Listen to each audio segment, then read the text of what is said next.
একদিকে বিস্ফোরণ, যাকে কেন্দ্র করে আবারও তরজা থামছে না বীরভূমে। আর এসবের মধ্যে ঢোক গিললেন কি অনুব্রত মণ্ডল? কেন? কেষ্টর কুকথা বিতর্কের পর কোর কমিটির প্রথম বৈঠক হলো। দলের নির্দেশে একেবারে কোর কমিটির বৈঠকে মুখোমুখি কেষ্ট কাজল। কোর কমিটির বৈঠকে যোগ দিয়ে মধ্যমণি কেষ্টমণ্ডল।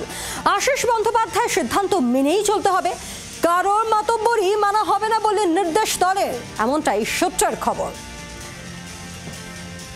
শতাব্দী রায় তিনিও ছিলেন কোর কমিটির এই বৈঠকে, তার বক্তব্য শুনব।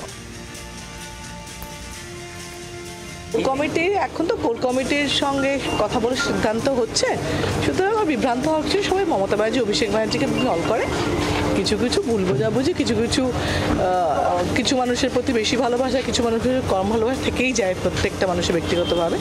সেটার জন্য কোনো অসুবিধা নেই। দল আলটিমেটলি ইলেকশনের সময় দল প্রত্যেক একাত্তা হয়েও মানে ইলেকশন হয়, সেটা আমরা বারবার প্রমাণ পেয়েছি। আমি প্রথম দিকে এসে ভাবতাম যে মা কী হয়, আমি প্রত্যেকবারই দেখেছি ইলেকশন সময় মানে সবাই এক।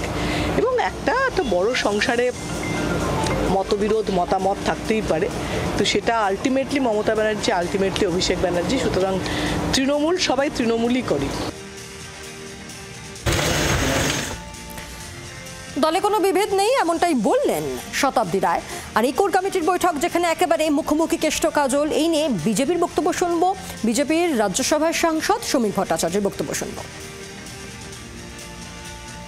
ডবল ইঞ্জিন সরকারে যে বাদবাকি যে ফুটোফাটা আছে সেগুলোকে বন্ধ করে দেবে।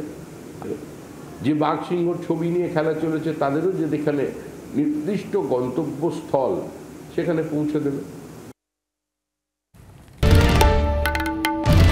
বাংলার আওয়াজ, বাঙালির আবেগ, জি 24 ঘন্টা।